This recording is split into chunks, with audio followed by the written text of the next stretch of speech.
अफसाना कौशलपुर का है। अपनी बीवी सीता के साथ दोनों की जिंदगी में झगड़े की वजह बनती है रमन की बड़ी बहन और उसके जीजाजी झगड़े की आग को हवा देने का काम करते हैं। शादी के बाद से रमन का कारोबार ठप हो गया। इसके लिए सब लोग सीता को ही बदबख्त कहकर कसूरवार ठहराते हैं। रमन, तुम कब तक अपनी बदबख्त बीवी के साथ जिंदगी गुजारोगे? हाँ रमन, घर में वही चीज संभाल कर रखी जाती है जो काम की होती है। बेकार का सामान घर से बाहर फेंक देना चाहिए। भाई साहब, मैं इंसान हूँ, कोई सामान नहीं जिसे आप बाहर फेंकने की बात कर रहे हैं। सीता, तुम मेरे जीजाजी की तौहीन कर रही हो। जीजाजी मेरा कितना एहतिराम कर रहे हैं, ये सुना नहीं आपने? जो कह रहे हैं उसमें गलत क्या है? जब से तुम्हारे बदबख्त कदम आए हैं इस घर की रौनक चली गई है। मेरा कारोबार बर्बाद हो गया। इसका मतलब मैं इस घर के लिए बदबख्त और आप लोगों के लिए बोझ हूँ? ठीक है, मैं इस बोझ को जल्दी ही कम कर दूंगी। सीता रोती हुई अपने कमरे में चली जाती है। रमन भी अपनी बड़ी बहन और जीजाजी के साथ दूसरे कमरे में जाता है। रात का वक्त है। सीता अपने कमरे में परेशानी में टहलती है। रमन भी उसी कमरे में सो रहा है। सीता अब मरने का फैसला करती है। वो सोचती है कि जब उसे मरना ही है तो क्यों ना मंदिर में ऊपर वाले के रूबरू जाकर अपनी जान दे दे, जिससे वो रोज दुआएं मांगती है, लेकिन उसकी दुआ ऊपर वाला नहीं सुनता। सीता खुदकुशी करने का फैसला करती है और घर से चूहा मारने का जहर लेकर निकल जाती है। सीता अपने पति रमन को सोता हुआ छोड़कर रात के अंधेरे में चुपचाप से निकल जाती है और मंदिर पहुंचती है। मंदिर में शिव की मूरत के रूबरू जज्बाती होकर कहती है, प्रभु, खुदकुशी गुनाह है, फिर भी मैं ये गुनाह करने जा रही हूँ। मेरी जिंदगी जहर के मानिंद हो गया है, इसलिए अब मैं और नहीं जीना चाहती। सोचा मंदिर के प्रसाद के साथ ही ये जहर खा लूंगी, इससे मुझे मौत भी हासिल होगी और जन्नत भी नसीब होगी। प्रभु, मुझे माफ कीजिएगा। सीता मंदिर में इधर उधर देखती है। उसे मूरत के पास एक अवन नजर आता है जिसमें हमेशा प्रसाद रहता है। सीता अवन से प्रसाद निकालती है और उसमें जहर मिलाकर खाने लगती है। तभी शिव जी की आवाज सुनाई देती है, ठहरो सीता। भोलेनाथ, ये आप बोल रहे हैं? हाँ बेटी, अब तुम्हें मरने की जरूरत नहीं है। आज से तुम्हारी जिंदगी के अच्छे दिन शुरू होने वाले हैं। कैसे भगवान? तुमने जिस अवन से प्रसाद निकाला है वो इलाही और जादुई अवन है।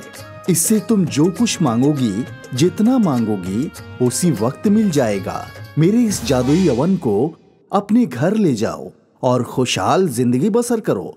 भोलेनाथ, मैं आपके मंदिर से अवन ले जाऊंगी तो लोग मुझे चोर समझेंगे। तुम बेफिक्र होकर जाओ, ये जादुई अवन तुमसे कब्ल घर पहुंच जाएगा। भोलेनाथ, आपका बहुत बहुत शुक्रिया। सीता शिवजी से जिंदगी का तोहफा लेकर घर आती है और देखती है कि वो मंदिर का जादुई अवन घर की मेज पर रखा है। सीता अवन को देखकर खुश होती है और अपने आप से कहती है, शिवजी ने कहा था कि इस जादुई अवन से कुछ भी मांग लो मिल जाएगा। रमन को ये बात बताने के कब्ल मैं कुछ मांग कर देखती हूँ। सीता जादुई अवन से गुलाब जामुन मांगती है। जादुई अवन, मुझे गुलाब जामुन चाहिए। अवन से करिश्मा होता है और उसमें गुलाब जामुन आ जाता है, जिसे देखकर सीता बेहद खुश होती है और गुलाब जामुन को प्रसाद समझकर खा लेती है। अगले रोज सुबह सीता घर के लोगों को जादुई अवन के मुतालिक बताती है। सीता की बात पर किसी को यकीन नहीं होता। सीता, तुम पागल हो गई हो, ये अवन जादुई कैसे हो सकता है? रमन, ये झूठी कहानी सुनाकर तुम्हारा दिल जीतना चाहती है। हाँ रमन, मुझे भी सीता की बात पर यकीन नहीं हो रहा है। जादुई अवन, मेरे घर वालों को मेरी बात पर यकीन नहीं है, तुम ही कोई करिश्मा दिखाओ। तभी जादुई अवन की आवाज सुनाई देती है। सब लोग हैरान हो जाते हैं। सीता हकीकत बयां कर रही है, मैं जादुई अवन हूँ। तुम लोग चाहो तो मुझसे कोई चीज मांगकर मेरा करिश्मा देख सकते हो। मैं सीता की वजह से इस घर में आया हूँ। बाजी, अब तो सीता की बात माननी ही पड़ेगी। हाँ, वाकई ये तो जादुई अवन है। जादुई अवन के आते ही सीता के साथ सभी लोगों का बर्ताव बदल जाता है। सीता अब घर में खुश रहने लगती है। रमन सीता के साथ अपने कारोबार का मंसूबा बनाता है। सीता उसे मशवरा देती है कि वो मिठाई की दुकान खोले। उसे जो भी मिठाई चाहिए होगी जादुई अवन से मिलती रहेगी। तुम्हारा मशवरा अच्छा है। हम कल ही अपनी मिठाई की दुकान का इफ्तिताह करेंगे। हाँ, भोलेनाथ का करम और जादुई अवन के करिश्मा से हमारी किस्मत बदल जाएगी। रमन मिठाई की दुकान खोलता है। सीता जादुई अवन से हर तरह की मिठाई निकालकर रमन को दे देती है। पैसों के साथ घर में खुशहाली आने लगती है। रमन को एहसास होता है कि अब उसने अपनी बीवी के साथ गलत सुलूक किया था। वो सीता से माफी मांगता है।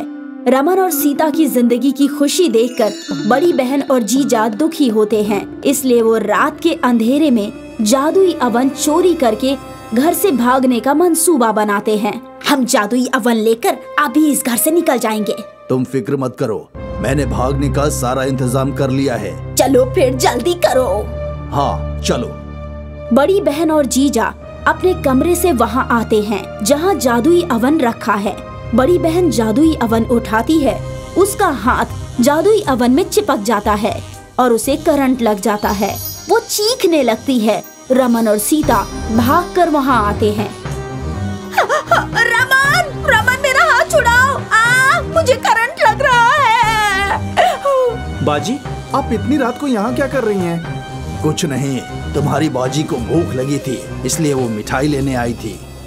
तभी जादुई अवन की आवाज सुनाई देती है, जिसे सुनकर रमन और सीता हैरत में पड़ जाते हैं।